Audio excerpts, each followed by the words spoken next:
जैसे Dubai island की भी बात करें, मैरीटाइम सिटी की बात करें, वो अफोर्डेबल वाटर फ्रंट है। गाइस हमने कोई टॉपिक देखी नहीं है, कोई टॉपिक देखी नहीं है। दो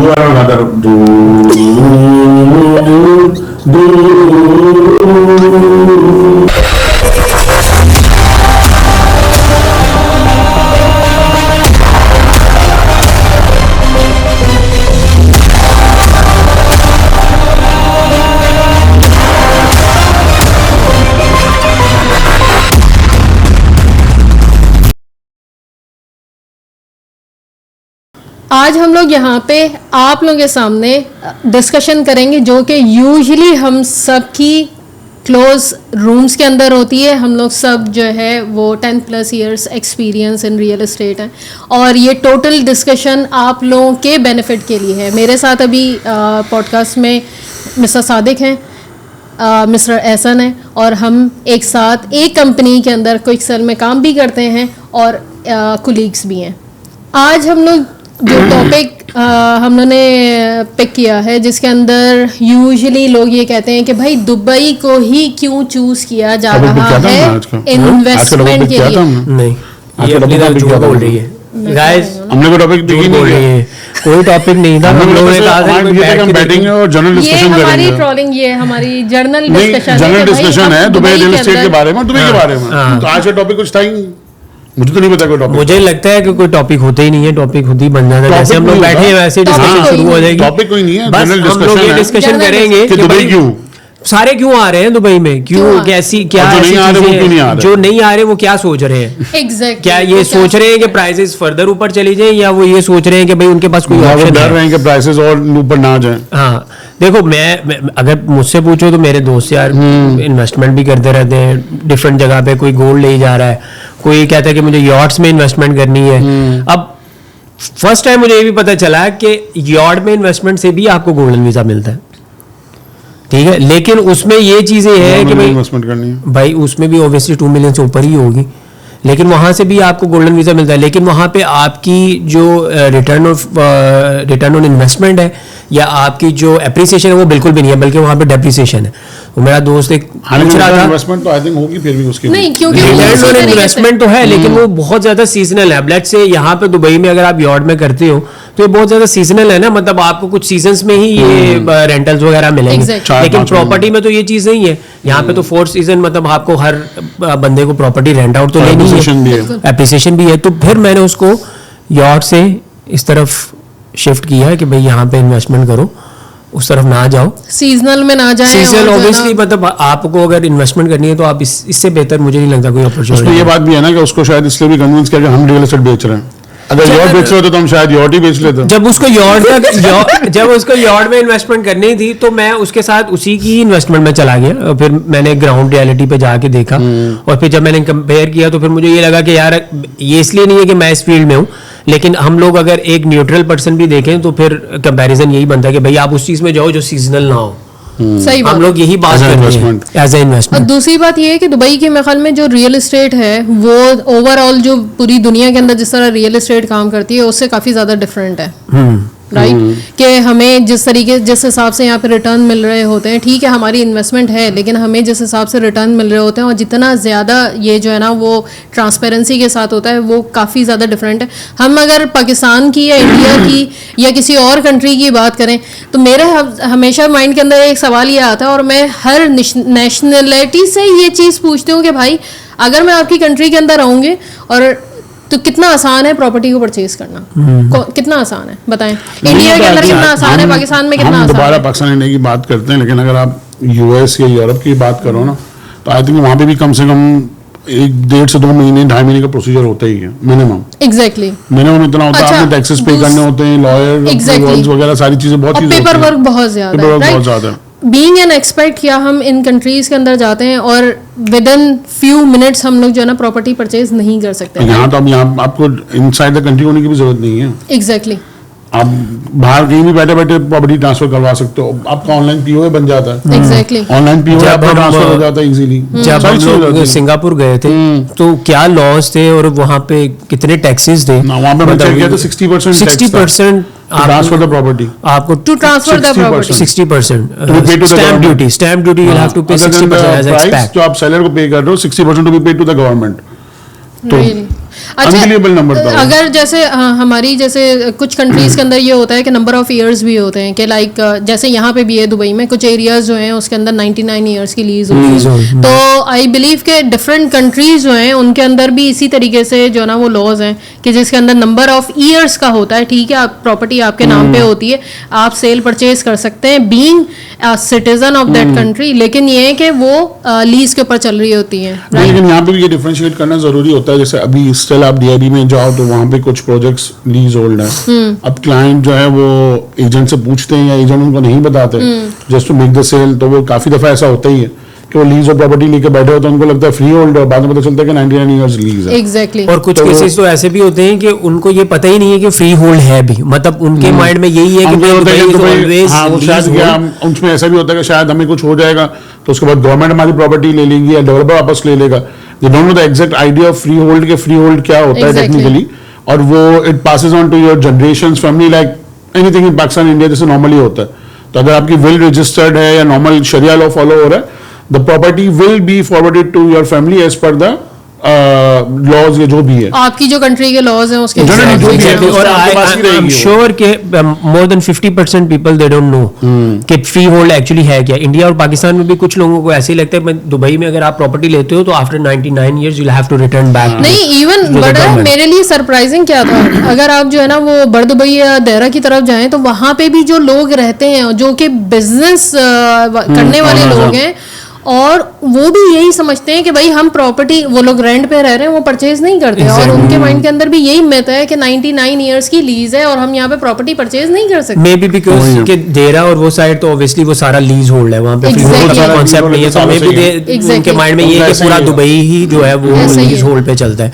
ऑब्वियसली यहाँ पे बूम जो बेसिकली आया वो आया ही फ्री होल्ड के बाद है, जब लोगों ने आगे यहाँ पे एक्चुअली इन्वेस्टमेंट्स स्टार्ट की हैं। तो मतलब मेरे ख्याल में ये काफी ज्यादा अच्छा जो ना वो इनिशिएटिव रहा है, क्योंकि जब से दुबई ने फ्री होल्ड स्टार्ट किया है इसके देख के जो ना वो दूसरी एमिरेट्स के साथ साथ दूसरी कंट्रीज भी बड़ी इंस्पायर्ड हुई हैं। अगर हम सऊदीया की बात करें, कुवैत की बात करें, इन्होंने जो ना वही फ्री होल्ड वाले जो ना वो कॉन्सेप्ट जो ना वो स्टार्ट कर दिए और उन सब में दुबई जो ना वो लीग जो ना वो हमेशा से ऑब्वियसली दुबई है ऑल अराउंड आप जाओ तो उसको ऐसी बेस्ट सिटी नहीं कहा जाता। और सही बात है, शुरुआत उन्होंने ही करी थी, दे टुक द रिस्क और उससे फॉरेन इन्वेस्टमेंट आया, एक्सपेट्स आए काफ़ी, यहाँ पे अपॉर्चुनिटीज़ हुई, बाहर की कंपनीज आई सारी, तो दुबई ने ऐसे ही ग्रो किया। लेकिन फिर उसके अगेंस्ट उन्होंने लोगों को सर्विसेज प्रोवाइड करी, इंफ्रास्ट्रक्चर प्रोवाइड करा, exactly. They did their job as well. और अब जो है वो दुबई के पीछे आप ये कह सकते हैं कि मैक्सिमम सिटीज़ हैं जो जीसीसी के, they want to be Dubai, लेकिन it's far ahead than them for sure. और फिर दूसरी मेन चीज़ ये है कि मतलब अभी भी हम लोगों को लगता है जैसे Dubai is just based on the property market, on the real estate and all, but still अगर हम देखें जीडीपी में तो it comes on the 4th place. I think 8 to 9% ही आता है। हाँ, 8 to 9 is the normal, like still like more than 20%, like 22-23% I believe is for the trading and the retail. So obviously Dubai is always trying not to be dependent on the one sector. They have to diversify the share of GDP. और यही reason है कि हम लोगों की अभी भी इतनी कैपेसिटी है रियल स्टेट में कि we can still make it on the top places. मेरे ख्याल में अभी भी काफ़ी ज़्यादा लैंड जो है ना वो हमारे पास अवेलेबल है, जिसमें जो है ना वो हम लोग, और फिर इनकी जो एक्सटेंशन है, जो वाटर एक्सटेंशन है, यानी कि हमारा जो है वो जो लैंड बैंक है वो एक्सटेंड होता चला जा रहा है. मतलब हमारे लिए ये भी जो ना वो बड़ा सरप्राइजिंग था जो लास्ट हमारा जो ना वो आइलैंड, इन्होंने एक न्यू आइलैंड जो लग्जरी आइलैंड जो बनाए हैं, तो वो भी जो है ना वो एक एड ऑन हुआ. क्योंकि पाम जबल अली के बाद उसके बारे में जो ना वो न्यूज़ आई कि भाई वो भी जो ना वो आइलैंड इन्होंने बनाए. मतलब ये कि ये सिर्फ लैंड पे जो ना वो काम नहीं कर रहे हैं, कोस्टल लाइन भी एक्सटेंड करते हैं. वाटरफ्रंट कम्युनिटीज तो I think all around the world आप कहीं भी चले जाओ उसकी एप्रिसिएशन भी ज़्यादा है, प्राइसिंग भी ज़्यादा है. लेकिन ये लोग लोग prefer अपॉर्चुनिटी भी तो करते उस हैं। हिसाब से दे रहे हैं ना वो कि prefer मतलब भी सिर्फ करते हैं। एक क्लास को नहीं दे रहे, मतलब अब देखें ना, अगर हम लोग जो पुरानी वाटर फ्रंट कम्युनिटीज की बात करें जो अफोर्डेबल नहीं है, पाम जबल अली की अगर हम लोग सॉरी पाम जुमेरा की अगर बात करें, वो बहुत सारे लोगों के लिए अभी अफोर्डेबल नहीं है, लेकिन उन्होंने पाम जबल अली इसीलिए लॉन्च किया कि लोग दोबारा से उस गेम के अंदर जो ना वो वापस आ सकते हैं, अपॉर्चुनिटी जिन्होंने मिस कर दिया वो they can still jump. Exactly. और अगर हम जैसे दुबई आइलैंड की भी बात करें, मैरीटाइम सिटी की बात करें, वो अफोर्डेबल वाटर फ्रंट है और उनके अंदर हमें जो डेवलपर्स हैं वो इतना जबरदस्त किस्म का काम कर रहे हैं कि हमें पेमेंट प्लान मिल रहा है, even post handover payment plan भी मिल रहा है। तो सर वाले अभी जैसे अभी एक मेरे ख्याल से लॉन्च है, उसमें 75% ऑन हैंड ओवर है। एग्जैक्टली। टेक्निकली जो डेवलपर है वो ये बताना चाह रहा है कि आप क्या रिस्क कुछ भी नहीं है, exactly. You are just paying us 30% during 30%, construction, exactly. and we don't want your money to build the project, we will do the project and then Exactly. once it's ready you pay 70%। Exactly. और वो waterfront community है और मेरे ख्याल से starting price 1 bedroom की 1.8 है, let's say 2 bedroom is for 2.5 million. Exactly. अब अगर आप इनसाइड द सिटी आते हो तो आज आपको शायद जीवीसी में भी 2 बेडरूम 2.5 का मिलेगा। एग्जैक्टली। तो उसकी जगह पे अगर आप वहां पे Waterfront पे ले रहे हो 2.5 आप। में आप ले रहे हो और ठीक है आपका 3 साल का रिस्क है, बट रिस्क नहीं है, आप you are only paying 30%, exactly. 70% is on hand over.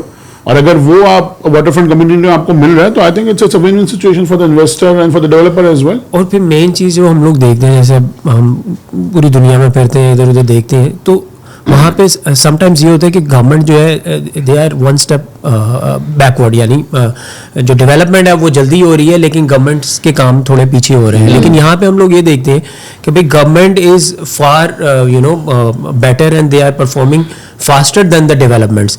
अगर हम लोग दुबई आइलैंड में जाएं तो दुबई आइलैंड इंफ्रास्ट्रक्चर वगैरह देखें तो वो सब रेडी है, मतलब new bridges and all is ready, लेकिन डेवलपमेंट बाद में आ रही है। मतलब this is I don't think anywhere in the world it's happening कि इंफ्रास्ट्रक्चर पहले रेडी है, नया ब्रिज आपका रेडी है which will take you to the Dubai island, but development is now coming up. So this is a very positive step for the people like who are still thinking why they will have to invest in Dubai. Obviously there are reasons and that is why most of the people from all over the world they are coming here.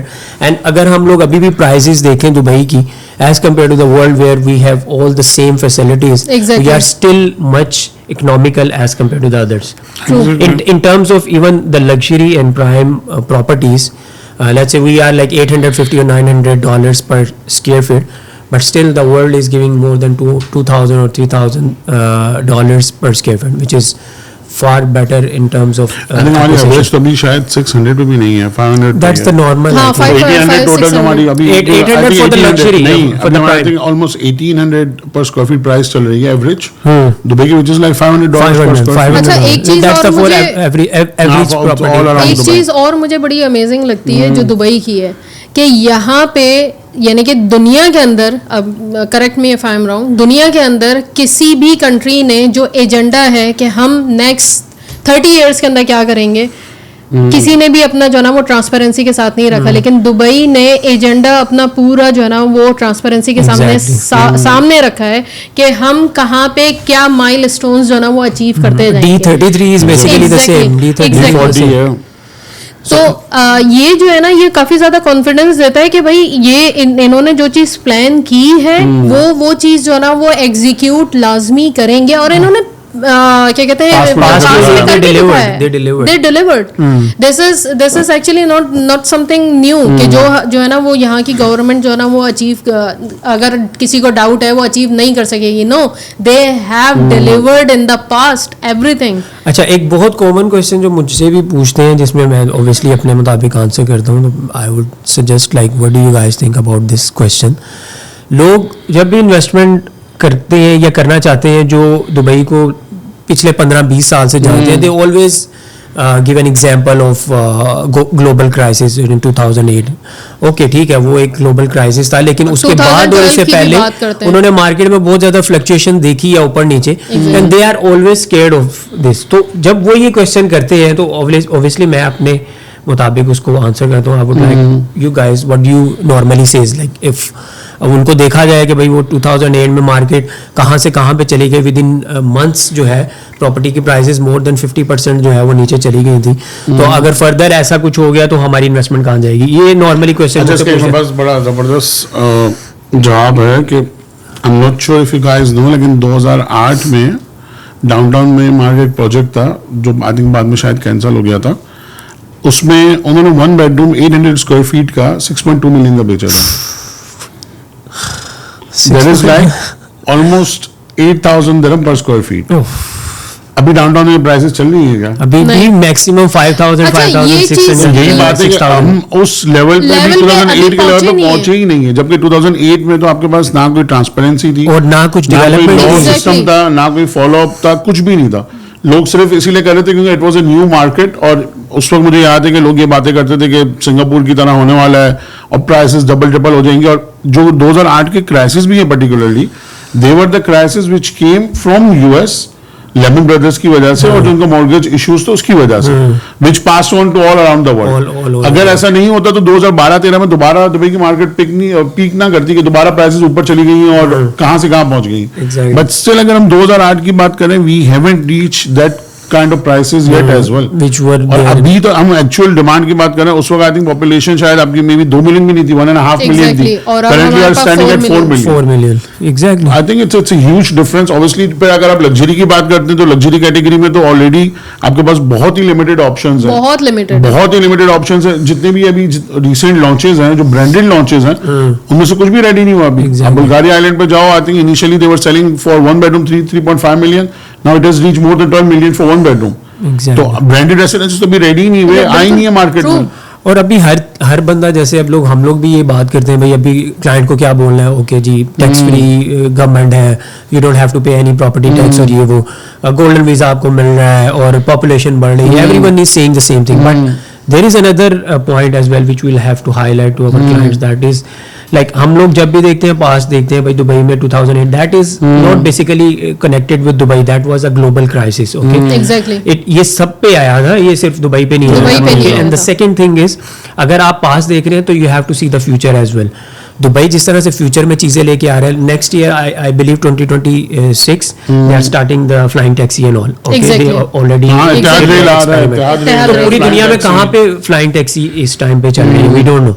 अभी ये जो developments आ रही है और ये जो improvements आ रही है, तो हमें फ्यूचर देखते हुए इन्वेस्टमेंट करनी चाहिए. मतलब अगर अभी की प्राइस पर स्क्वायर फीट लेट्स से $500 पर स्क्वायर फीट है, so you can expect it to be maybe बी $1,500 पर स्क्वायर फीट. एग्जैक्टली. तो आप अभी की इन्वेस्टमेंट को उससे कंपेयर करो, आप पास्ट से कंपेयर ना करो, क्योंकि past which is gone. Past की बात ये है ना कि आपको हर साल आपका इन्फ्लेशन आता है, obviously there is an increase every year of that as well. अब इन्वेस्टर की खातिर ये तो नहीं हो सकता कि 2025 में उनको 2008 की या 9 की प्राइसेस मिलना शुरू हो जाए.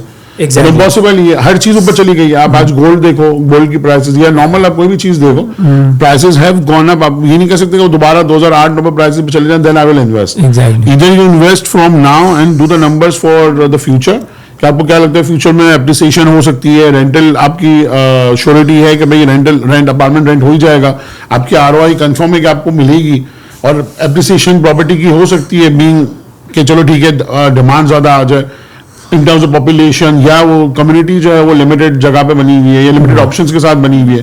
तो वो उसी में आपको असेस करना होता है विद एन एजेंट कि भाई ये चीजें हमारे लिए बेहतर है कि नहीं है. और फिर अगर हम देखें 86,000 मिलियनियर्स मूव हुए हैं दुबई में right now we have 86,000 millionaires I believe. Okay, इतने मिलियनियर्स अगर दुबई में आके इन्वेस्ट कर रहे हैं तो उन्होंने कुछ चीज तो देखी होगी ना दुबई में. मतलब they are not just blindly investing in Dubai, business owners obviously, and they know how to invest. और दूसरी बात ये है कि दुबई के अंदर एक चीज और बहुत ज्यादा अच्छी है कि अगर हम ग्लोबल इकोनॉमी की भी बात करें ना, तो सिर्फ हमारी जो इकोनॉमी है वो सिर्फ यूएस के साथ जो है ना वो नहीं चल रही होती. हमारी जो है ना वो अगर चाइना के साथ भी चल रही है, हमारी रशिया के साथ भी चल रही है, हमारी यूके के साथ भी चल रही होती है. मतलब अगर हमारा कहीं से जो है ना वो कोई एक, यानी कि अगर ग्लोबल इम्पैक्ट होता है तो उसके अंदर हमें ज्यादा बेनिफिट होता है. ऑलवेज. मतलब अगर जो रशिया की सिचुएशन, इन्वेस्टर्स हर जगह से आ रहे हैं, इतनी लंबी क्यों कर रही है.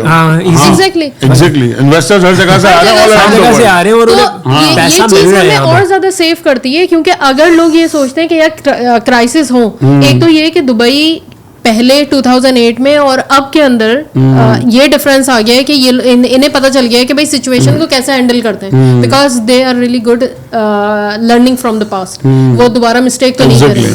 और दूसरी बात ये कि हमारे पास पूरी दुनिया से जो ना वो इन्वेस्टर्स आ रहे हैं, तो हमारे लिए ये बेनिफिट है, ये सोचना नहीं है कि भाई हमारे लिए क्या प्रॉब्लम हम लोग फेस करेंगे, क्योंकि पहले 2008 में ये सारी चीजें नहीं थी, डिफरेंट सिचुएशन थी, वो उस वक्त अलग ही बात थी। एग्जैक्टली। मुझे मारिया से एक क्वेश्चन करना है कि ये मेकअप आप रोज ऐसे ही करती है स्पेशली से पॉडकास्ट के लिए आज के लिए पॉडकास्ट के लिए किया है? बस ठीक है, उसमें था ना, मुझे कंफर्म करना था क्योंकि मतलब नॉर्मली ऐसे नजर नहीं आता। ज्ञान आप फ्री में बांटते हैं, इसके पैसे लेते हैं ये वो वाली बात है। अच्छा, एक और चीज, अभी जो मार्केट के अंदर जो सबसे ज्यादा यानी कि लोग जो है ना सोच रहे हैं, मैंने कहा कि हम लोग उसको भी थोड़े से जो है ना वो अपना ओपिनियन दें।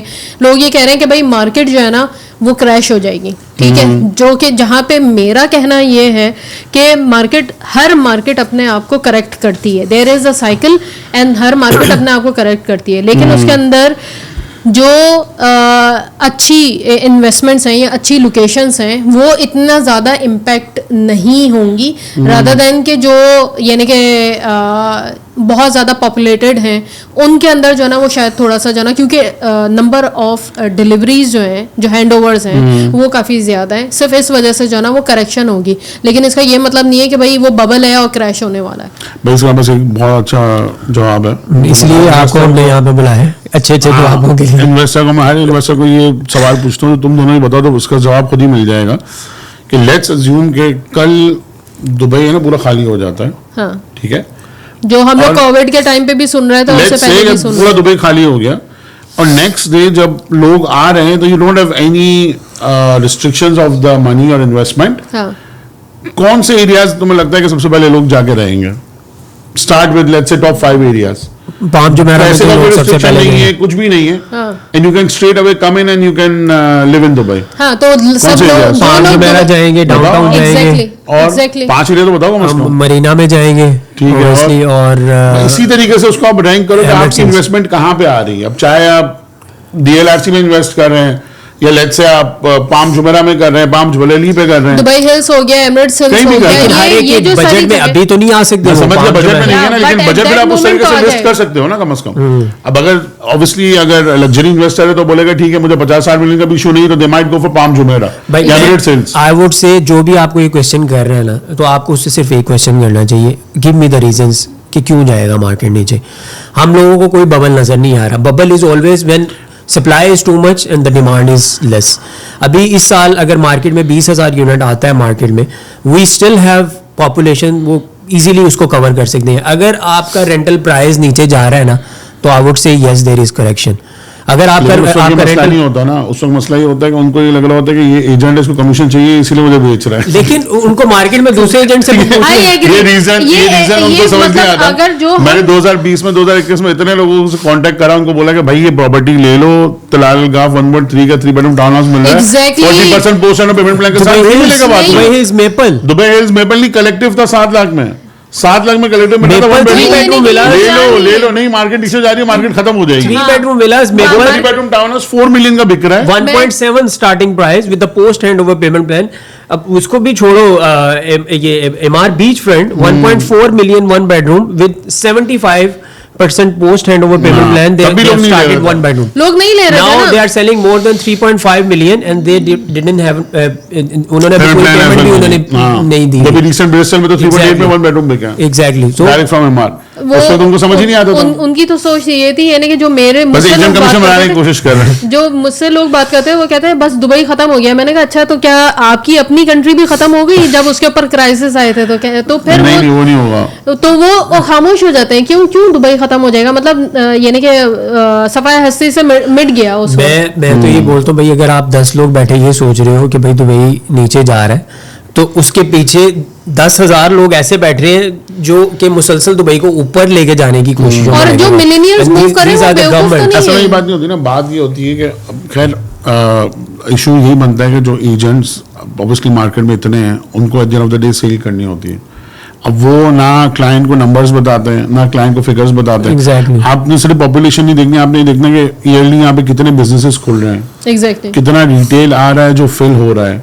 उसके अलावा जो इंफ्रास्ट्रक्चर जा रहे हैं, फ्री जोन्स डिफरेंट खोल रहे हैं, उनमें कितने बिजनेसेस आ रहे हैं, कितने लोग यहाँ पे मूव कर रहे हैं, लिटरली माइग्रेशन हो रही है प्रॉपर के। आप यूके से और देखो लोग पूरी पूरी फैमिलीज को लेके यहाँ पे शिफ्ट हो रहे हैं। True. तो वो लोग जब आ रहे हैं तो इन्वेस्टमेंट आपने यही बात है कि आपने फ्यूचर के तौर पे इसीलिए देखनी है। अब क्या हो गया कि कुछ इन्वेस्टर्स पास्ट में स्टक इसलिए हो गए कि उन्होंने 10 साल में पूरी मार्केट को नीचे से ऊपर जाते हुए देखा है।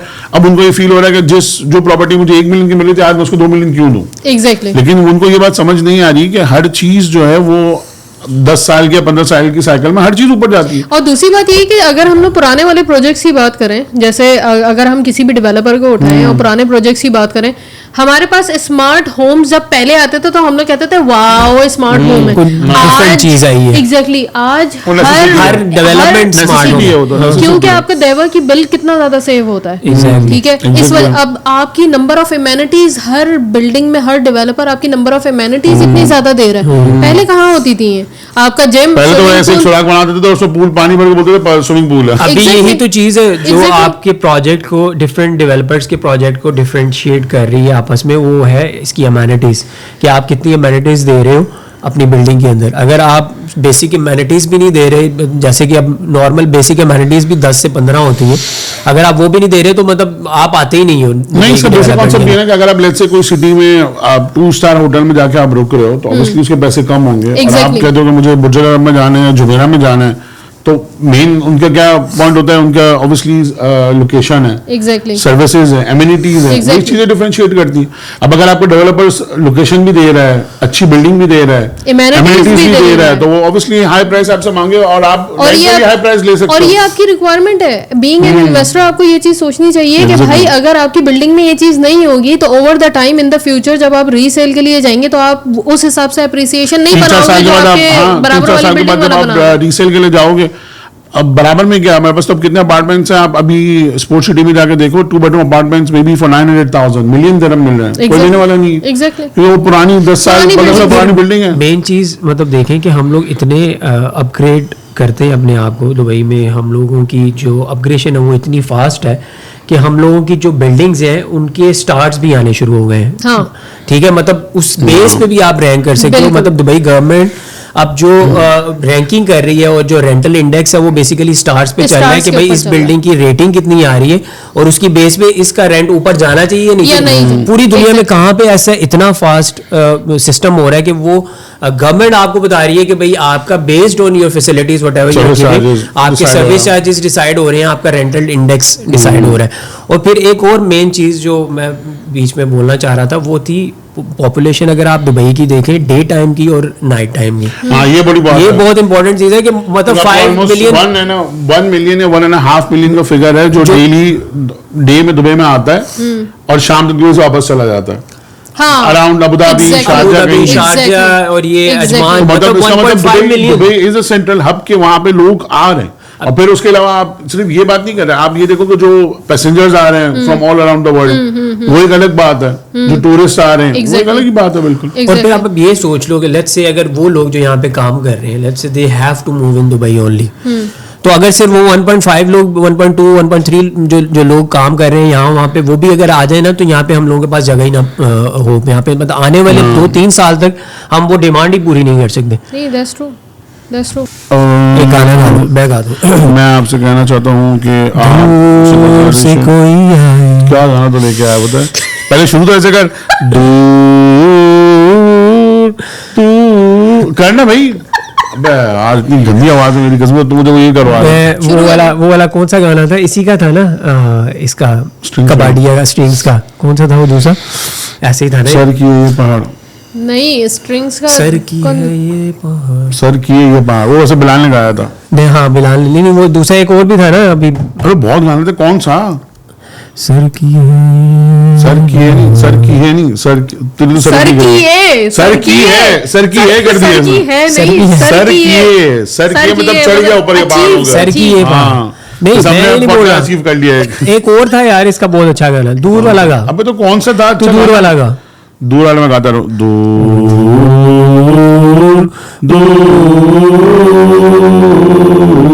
बस इसका आगे नहीं हो रहा।